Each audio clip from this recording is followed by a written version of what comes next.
Welcome to the Sound on Sound People and Music Industry podcast channel with me, Kevin Paul. In this episode, I talk to Matt Lawrence. Matt is a Grammy Award-winning engineer, and in this episode, he talks with me candidly about his beginnings with Van Morrison and his approaches to production and mixing. I really enjoy talking with Matt. I like the way he just talks open and honestly about the studio and the roles within it.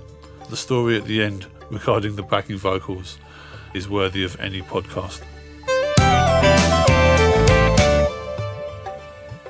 Welcome, Matt. Thanks. Good to see you again. Yeah, good to see you too. Metropolis would have been the last time we saw each other physically. A lot's happened since then. Yeah. What was it like there? It was amazing. It was hard work. I think we were there at a very lucky time. I think the end of the 90s and the early noughties was a particularly interesting time at Metropolis. There was a lot going on. The state of the industry was still such that there were budgets to go to big studios like that. So the bar restaurant there was just this hub.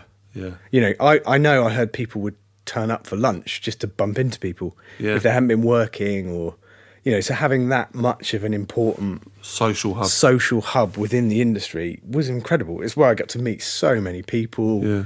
People just hang out, you know, chat all day. Yeah. Very distracting when you're on a session and you needed to like run a MIDI cable somewhere else. You just get caught up chatting to whoever. But having a latte at the bar. Having a latte. With the huge piled high cappuccino heads. Yeah. Yeah. I mean, it wasn't just the social aspect, though. I mean, creative-wise, Metropolis was like you say, buzzing. Yeah, there was a lot. I mean, I remember my first day there I was working on science fiction with James Lavelle, and I was like Tom York vocal, pushing faders up for fantastic. I love that. So yeah, my first session at Metrop was with DJ Shadow and James Lavelle. Next to us was All Saints, who were making their first record, and and downstairs the Verve were finishing Urban Hymns. It was just, there was a lot going on. Now I say it sounds remarkable, but it was normal. That's a pretty decent start to the career. It was a good first day, yeah. You came there after working with Van Morrison. Yeah. From a long, long time you were there. Yeah, so 3-4 years, I think, pretty much. What did you learn at Van Morrison's place? Were you obviously were the assistant there? Yeah. And is that where you learned all your technique? Yeah, I learned a lot there. Van's producer was Mick Glossop, who was a legendary engineer, chief engineer at Townhouse. And I came there as a long-haired, you know, I started early. I didn't do one of the university degrees everyone else did. I got advice on which to do, and they said, no, just get going, get started. And I was lucky. I got a break there. And, you know, I still had my teenage lackadaisical approach to music, and Mick sorted me out quite quickly, regimented me and gave me a very methodical approach to it all. And then Van, I mean, we were recording 13 musicians simultaneously to tape. Wow. That was, That's it seemed normal at the time. You know, you get used to it, don't you? Yeah. We'd have two tape machines leapfrogging each other. So my job was to make sure the tape did not run out, because he might walk in and start playing. Yeah. He might be playing for 3 hours. No one knows. It might be one song. It might be 3 hours. So I had to have so much tape ready, and I had to just be making notes, leapfrogging these machines as one's about to run off, get the other one going, and be note-taking. He'd then walk in and go, right, I want to hear that song. I better get the right reel of tape out, tell Mick the time code value, and it better be like 1, 2, 3, or I was in trouble. How did you learn to organise that in your head? Because, I mean, that's not easy to do. On a computer, you press a button and you put a memory locator in your session. Yeah. But those days, it was analogue, pen and paper. Analogue. I had a time code reader, a link synchronizer, looking at the time code, just making extensive copious notes. And actually, it does touch on something that I think is different now to then. You had to do it. It was, you're on stage almost, like it is happening. It feels a bit more like a live concert. So you almost raise your game. Yeah. You're in that kind of other part of your mind, and you're operating at a level that isn't normal for you to operate, but you're just on it, and you have to be on it, so you do. And I think that level of ceremony or live aspect to sessions is kind of lacking these days a little bit. You know, just loop record Pro Tools. Blah, blah. I mean, that definitely happens as a consequence of technology, doesn't it? Yeah. The you know, one of the upsides or downsides, I'm not quite sure which, that takes away that live element, as you suggest, but obviously replaces in it the fact that you can loop around stuff and you can come up with ideas in a different way. Yeah, exactly. It's not like, I'm never going to say it's better. It's different. It's just different, isn't it? And music is different. And I do know people that would say, it's better. There's always guys that are going to hark on about the old days. I hope not to be one of them. Let's see how today goes. It was amazing. I feel lucky to have had the opportunity to do that and to see that happen. And there was a magic in those performances that others might view as raggediness, but you're in the room and everything is being created there and then. Yeah. Like, that is happening. And that's a special thing that doesn't happen often. Yeah. And that's actually, right. I mentioned Urban Hymns. I know a mate of mine, Gareth, was the assistant on that with Chris Potter. And I think it was Drugs Don't Work that was like a take. Wow. And the vocal, I'm pretty sure, maybe get one of those guys to correct, but I'm pretty sure when you listen to that, that's a vocal take, which is really rare these days. It's just rare. And when those magic things happen, because it feels magical, yeah, that's when all of that hard work you've done, the sleepless nights and the constant thinking and all of the, you know, the technical stuff that you do as an assistant, that's when you think, I like this. It is this special. Is Yeah, your hairs are all standing up. Yeah, completely. And it's so emotional, and this is your job. I remember even in those days, like my mates were going, you're working really hard. They're all off getting pissed at uni. Yeah. But all my hairs were stood up, and I remember thinking, you know what, I don't think they know how special this is. This is pretty damn cool. I've just watched this band play that song. That record is, that's the only way to describe it. It's this private gig. It's a private thing, that absolutely. Only a few of us are in the room experiencing, and everyone else will hear it on record, but it's even more powerful when you hear it back knowing you were there and you saw it go down. You learn a lot about recording, obviously. Yeah, very, very much so. I recorded a lot about recording and a lot about the importance of performance and the importance of making musicians feel special and in charge and listened to and catered for, because they're going to perform so much better. You get these engineers who I've seen engineers who I don't think treat the musicians well enough or just think they're like a keyboard or something, you know. Yeah. They're going to perform, they're going to do something, and you do need to sort of get them ready for that. And also, most importantly, when they're ready to go, you make sure that mic is there and in record. That's right. Because especially with Van, he's ready to go now. Don't start warming up a 67. Chuck whatever mic is in your hand to him now, because whatever you give him, that's the song that's going on the record. Yeah. He's not going to redo it. Yeah, we've all been there. Because he's not going to know what he's sung some of the time. So there's a lot of, with someone like him, he's just freestyling. I think artists in general are like that. I don't necessarily think that's exclusive to him. I can think of half a dozen people I've worked off just off the top of my head who are like, when I'm in that zone, you need to be recording, because otherwise you're going to miss the magic, basically. And it's magic, isn't it? It's the flow. It's that creativity. It's that eureka moment. Yeah. You know, and I mean, I know we're only making records, but it brings an awful lot of enjoyment to people. My only piece of advice to people who are recording, when a musician first plays on a thing or sings on a thing, even if they're not ready, they'll never play like that again. So if you're going to play them the song, so they be in record, because they won't do it right, but they'll do an idea that they will never again do. Yeah. And if you didn't get that, you're an idiot. And also with hard disk recording, there's no reason to not be in record. No excuse at all. You know, there's ample. It's not like tape where you had 16 minutes. Yeah. You know, and it cost 120 quid a reel. Yeah. It's like a hard drive can store 100,000 hours of recording. It's like there's no excuse, really. Even if it's the mic level's crazy and it's distorting, capture the idea so you can remind them and redo it later. Yes. It's just, when you were working with all these very successful, very creative people, what were you taking from them? I'll break it down. Well, Steve and Ben actually were pretty much the same thing, and we touched on earlier on. This was at the Wall Hall, actually. Those guys at Van's place when it was Van's studio, but he still let it out commercially, and really weird kind of juxtaposition. You were doing a Van record, and then Steve Osborne would come with Paul Oakenfold doing all the Perfecto remixes, and Ben Hillier was there as the programmer, and as I mentioned, the engineer was like Danton Supple or Adrian Bushby, all these incredible people. I, you know, look who back at the now, time, well, still now, it was our team, and but I now think how lucky I am to have been in, you know, learning in a room with absolutely legendary names like that. It was amazing, and what I took from those sessions, they were just something else. We were sort of our preamble chatting about, like they were confident to just mess things up, like put it through that, put that through that, and they'd listen. They'd always be on the lookout for a happy accident. Something would go wrong, and they'd go, wait, they'd have the confidence to identify, wait, that's wrong, but it's cool. Let's go down this road. Let's either record that or let's put that through that, you know, always on the lookout for things that were going to be interesting.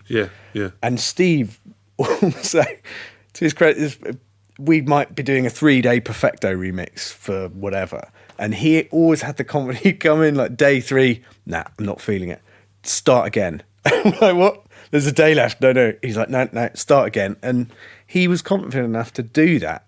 And it always came good. Where does that come from, do you think? You probably have to ask him, but because it certainly made even me as the assistant like, okay, we've got a day it's a bit left. radical. Let's roll our sleeves up. I think because you knew you weren't going home that night. No. If the good side and bad side of that studio, it was residential. So if there was still work to do, you'd still be doing work. There was no such thing as, it was always lockout. So as an assistant, some of the albums, at 10 in the morning. Oh my God, there was one producer I used to watch the sunrise with him, and then from the window, and then we'd sit back at the SSL and crack on. Oh, great. I didn't see the sunrise when I was in a studio at 10. No, it's nice to have a window, but you also knew it was daylight again and you were still at work. But Steve's confidence to do that, I don't know, some other really experienced engineers also told me, like, if a mix isn't working on an analog desk back in the day, you know, just put all the faders down, start again. You know, having the confidence to know you're going down the wrong road. Like, don't flog it to death. I think it's an inexperienced thing to, no, but if I keep going, it'll be good, I'll just keep going. Stop, reset. Yeah, I always say if you can't get a good mix in 6 hours, you won't get a good mix in 12 hours. It'll just be further down the wormhole. 6 hours of more bad mixing. Yeah, you know, in the wrong direction. And it is brave to do that. It is, Do you ever do that yourself when you're mixing? Yeah, I think I'm now able to. I mean, with Pro Tools, it's a bit different, isn't it? Because I think the physical thing of pulling all the faders down gives you that blank canvas. With Pro Tools, you're not really ever going to pull them all down again, but I think I'll just completely reset. I mean, more often than not now, I'll just close and load a different session. Being able to just start on a different song gives me a whole load of new energy again, especially a different artist, different style of music. It suddenly, I can get much more done in a day because you're not kind of fatigued by this one genre all the time. Yeah, which you had to do, obviously, man. On tape. Like, you mix. It would take you 2 hours to just reset the desk and get a new tape out. Yeah, and you're printing the master mix at midnight, you know. Yeah. Is it any good? What sort of music were you interested in, like, to get you into the studio? Yeah, it was like sort of 90s indie bands. Happy Mondays? Yeah, Carpets. Happy Mondays and Carpets, and then, like, you know, Pop Will Eat Itself and sort of the Wonder stuff before the big hits and that sort of Carter and Chapter House and Ride and those sort of, all that sort of era bands and that's when I was in bands myself doing that kind of thing. Yeah. What Bad do you guitar. Play? Bad guitar. Bad guitar. Yeah. I mean, how bad? I was like, it was all right. It was all right. We were around gigging and doing supports, etc. But I think I was always into the technical side of it as well. Right. So I kind of had that interest from an early age, which is why I then wanted to go and get into studios and start doing all that. And you know, once you're an assistant working crazy hours in a residential, it did lead me to stop playing as much. Right. Pretty much. I kind of back through it now. I think I'm starting playing a lot more and involved in more writing than ever before. But I remember the moment Brendan Lynch got me to sound check a guitar, but it was Paul Weller's guitar, and he was stood there watching me. It was like, he's like, just play, man, come on, just play it, just let me check a level. And it was like, watching what he was just like, bang, you know, obviously it went badly, and it was like, I'm just going to park this guitar thing for a while. What can you sort of suggest to people who are looking to come into the industry about, first of all, getting your chance in the industry? Because obviously when we were getting into the studios, there were, number one, a lot more studios. Yeah. But number two, the studios kind of nurtured people. Yeah, they did. They took people from assistants and made them into engineers. The opportunities are still there, but they're very, very small. How did you get your break at Van Morrison's place? So I was very lucky. I actually was started at a very small place in Bath, and we had the tech from Van's place came over to help us rewire the 24-track room, the big room. Yeah. And I remember the moment, actually, all the studio guys went, it was just me and the tech, and he'd been mentioning the assistant engineer job was, you know, available at Van's place. It was Tears for Fears then, actually. Van bought it 2 weeks after I started. And I remember being really nervous. It's like, I've got to ask him, I've got to do it. And I sort of went in the room, and that was my big break, really, getting the job. So I want it. I was an engineer at this place, but it was recording demos and stuff, and I knew I didn't know what I was doing, you know. Is that something that people need to have, that determination? Oh, yeah. You need to really want this, or it is not going to happen. You know, we've been there at 4 a.m. Yeah. The second time. Still up, you know. That happens less, but you've got to want it. I mean, you've got to be prepared to work hard. Yeah. There's a different set of parameters now, isn't it, as an assistant? Yeah, I think there's still crazy hours happening. Yeah. But people are a bit more reasonable now, I think. Yeah, but there's a different set of jobs to do, isn't there? There's you know, making stems, keeping things organised, you know, people management, data management, stuff like that. All that, and almost like IT tech support as well. Yeah. I was chatting to the tech rack actually about this sort of the tape up when I was there. The other thing about, you know, doing the Van sessions was that I had to be involved. I was like literally the nerve centre. I had the track sheet. I knew where everything was. Yeah. I had to patch everything in. So I knew literally everything that was going on in the room, technically, more than anyone else. I had to, because it was my job to plug it in. So you learnt the process really well, and you learnt the song really well, because you were in charge of the track sheet. So I'm sure we all know what one is, but, you know, the 24-track tape, you had to write down what was written where and for how long that part was played, because you'd want to record more than 24 things sometimes. So the producer would say, right, we're going to do a verse 2 shaker. Now, before the engineers asked you, you're already looking at the track sheet going, right, where can we fit verse 2? Right, there's an outro part there, so we could use that track, but we've got to be out by that point. You know, you knew the song better than anyone. Yeah, that's true. That's very true. And nowadays, assistants see the back of someone's head clicking away. I mean, I'm sure actually with stems, they're going to get to retrospectively see what went on, but I was definitely at the heart of it, and seeing production decisions, how they steered and influenced, and really feeling a part of it. And I always had an opinion. I knew never to say it, but you'd be seeing if this guy would do what you would do. Or that's right. You think about, this is what I'd do, and then definitely wouldn't say that, though. No, you wouldn't say it. But and then an hour later they'd do what you thought that you would do, and you think, oh. Or they do the opposite. Or they do the opposite. Yeah, actually, that was good as well. Right, and you think, that's brilliant. I didn't think of that. Or I wouldn't have thought of that. Yeah. And I reckon a lot of my production must be things like, a lot has gone on over the years and years of assisting. A lot of those techniques from all those people must have gone in. How do you start your mixes? Like, let's say you haven't worked on the project, and someone's coming to you and just said, okay, Matt, we want you to mix this album or this single, which I think you do quite a lot of. You do quite a lot of mixing. Yeah. After the session's been recorded or produced. Yeah. Where do you start? I think I view every session differently. So I don't ever have a set way or a preset or a map. Or maybe I should. But usually you meet the artists, you see what they want, first of all. Listen to the song.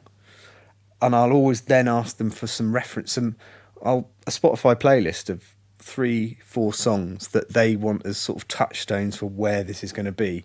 Start to get a sense of really what they think they want and try to understand what they do want.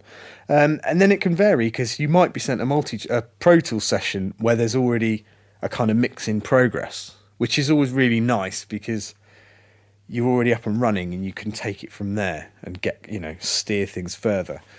We've all also been there where you just sent a bag of audio files, stereo, bass drum files, and you spend the first day sifting through, figuring out what's in mono, what's in stereo. Yeah. I always mean to outsource that and have an assistant start it, but I actually think it's quite a good way of learning the song. So I haven't yet started to do that. And then what do you do after that? I mean, so, let's say it's a pop song. Are you focusing on the melody? Do you try? How do you identify? Right. How do you identify in the track what's important? Yeah, I think I couldn't answer the how. I just do. I go through and I figure out what I feel is important. Identifying, what's the hook? I don't think the groove is really important and really overlooked. Like, what is the groove here? Yeah. It just falls apart because you've been too clever trying to make it too shiny or whatever. You still got to move well and bounce well. I learnt from Roisin Murphy, actually, doing a Moloko album, learnt a lot about, she called it dance floor distress. So we'd be mixing statues. Roisin would be in the back dancing away. And if she stopped dancing, or she'd be like, wait, stop. There's something wrong with the groove at this point, and because she couldn't dance well to it. Right. And I think, not for every style of music, but that ethos, that stuck with me a bit. Is it moving well? Is it grooving? Yeah. Have I been too clever with something sonically, and I've actually killed the groove here? Yeah. That's partly a production thing, but you can easily ruin that in the mixing stage.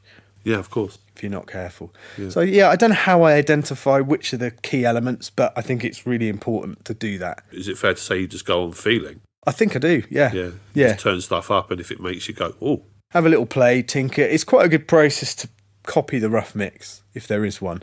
Yeah. I always try and get one, actually. In fact, I try and get every mix that's ever existed of it. People think I'm mad, and some people think that's just too much information and overkill. But I think when you listen to a mix, you're looking into the room through a different window, and someone else's mix is a different window again. And the more windows you can look through, the more you understand what the song could be. And different mixes might work well in one part. And you're like, okay, I like what he's done with the groove there. I'll make sure I don't lose that. More chances to view it, really. How long does it take you to do a mix? Are you mixed the track in 5 hours? I have, because I've only been given 5 hours. Okay. Or are you the guy that fills the I'll fill the window? week. I'll fill the week with it. If you have But I'll tinker. No, I did I brought up on an SSL or Neve or any other brand where you do the mix, you start in the morning and you print the master mix at God knows what time at night. Yeah. I don't know if that's the best way possible, and I think now, because I can jump around, as I said, you get stuck, just open up that mix, and sometimes I might just do an hour, but I'll do something really amazing, radical, or just subtle, but I might just open that song 5 times during the week, and okay. So I don't know how long it's taken. So you don't sort of say, you don't sit down and go, okay, it's 10 o'clock in the morning and I'm going to finish the track at 8 o'clock in the evening. No. You're constantly working on I'm just tinkering, and then I think 4 or 5 hours. I finish the mix once they've really demanded it. I'll just keep going. Okay. I just keep going on it till they go, please send it. Matt, we need the song now. Yeah, pretty much. It's good to have a deadline, but I definitely don't do it in one sitting by any stretch of the imagination. And I think the fresh ears or just new approach, and it's the palette, it depends what you've been working on before. You just get to view it in lots of different ways. It's amazing. Yeah, it's true. If you've worked on something that's soft, then you come back, you might notice it's too aggressive, or you've worked on something punchy and you come back to your mix. It's like, oh, actually, I reckon I could pull more out of this. Yes, exactly. Yeah. Is there one thing that you've kind of always tried to do with regard to mixing or production, or just all of it? We can discuss both of those. Let's start with production. I definitely want to be in pre-production with the band and make sure everybody's had a voice. Yeah. I think for production, for me, pre-production is really important, and it's an important stage to get to see the dynamics of the band. Where did you learn that importance? I think on the job. As an assistant, you wouldn't have seen pre-production. I think maybe we had a rehearsal room at Van's place, so there were some pre-production things that used to happen. There was also a rehearsal room there. Yeah. So that was quite handy. I think being with such musical projects, you were aware of it and sometimes pulled in to help. It was talked about. And back in the 90s, budgets were such that pre-production sometimes happened in the studio. Sure. So you were actually a part of it, watching it happen, except it wasn't in a cheap rehearsal room on a trading estate. It was in a posh recording studio. Yeah, no, you're absolutely right. You would spend 3 days or a week jamming. Yeah. Working songs searching. out. Yeah. Writing in the studio. Yeah. I mean, it still happens with major label, big budget stuff, but a lot of people now turn up, right, we're doing 10 drum tracks in 3 days, Yeah. So I think, probably lucky to have seen that time as well, where there were those budgets. Yeah. But also now, I do not like wasting time in the studio. I think the studio time is sacred. I want the rehearsal. I want everyone to go in really confidently. Who is it? I don't know who. It was just a load of people that over the years, it made me realise that having the musicians confident in what they're playing made a huge difference. When they turn up, we're all nervous about our roles in it. And I think the engineers and producers can forget that the musicians are nervous too. Yeah, they might be out of their depth on this session, it might be their first time in the studio. Yeah, absolutely. A big studio. Yeah. And I think some of the better producers I've seen just made sure that everybody felt confident. They knew what was expected of them. They knew the parts. They'd had the song sent to them where possible. And it just meant that people turned up ready to go in the right mindset. And those sessions seemed to run much more efficiently. What about mixing? Is there a process that you do? Or not maybe every time, but is kind of like that's kind of a thing that you will always try and see if it's going to work in this song? Or, whether that be, I don't know, parallel compression or a very particular treatment that you might want to do? Yeah, I think parallel compression is something that I generally have running all the time anyway. I have a parallel compressor set up.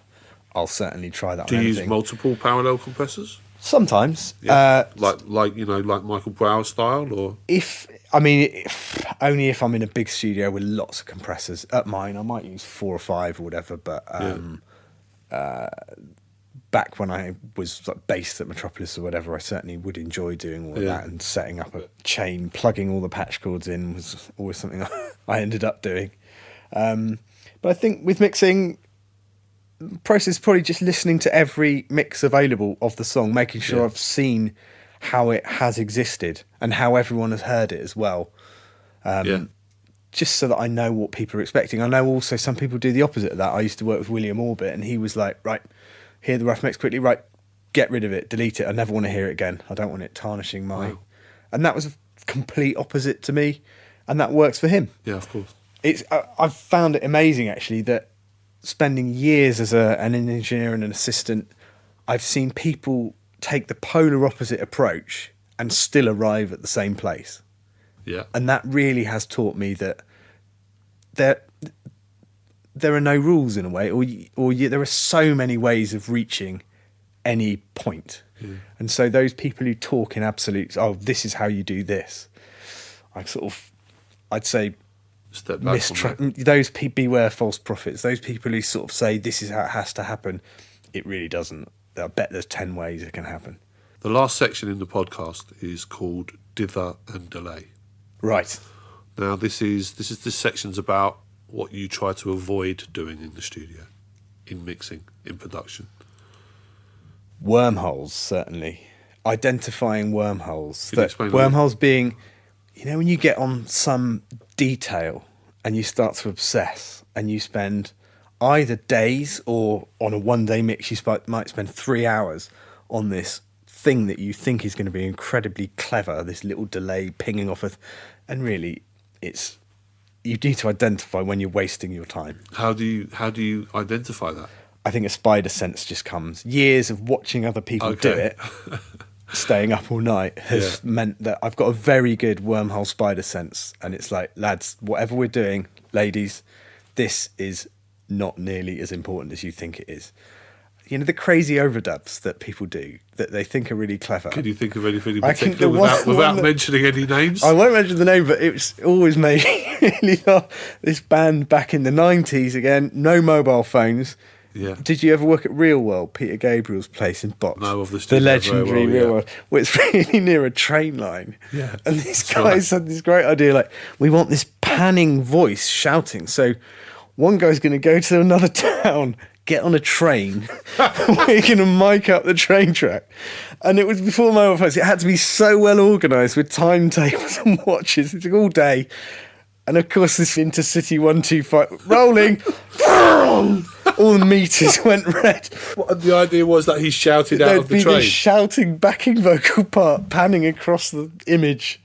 It was the most ludicrous overdub I've ever seen. You win. That's it. You win that one. You totally win. There's no one going to come up with a more ridiculous overdub than that, I think. Oh, that's brought tears to my eyes. It's so funny. I think that's a great place to end the podcast, if I'm honest. Matt, it's been wonderful to catch up with you. Mate, great to see you again. Thank you. Thank you for taking the time to speak to me. Pleasure. And I'll speak to you soon. Yeah, nice one. Thank you for listening, and be sure to check out the show notes page for this episode, where you'll find further information along with web links and details of all our other episodes. And just before you go, let me point you to the Sound on Sound /podcasts website page, where you can explore what's playing on our other channels. This has been a Mixbus production by me, Kevin Paul, for Sound on Sound.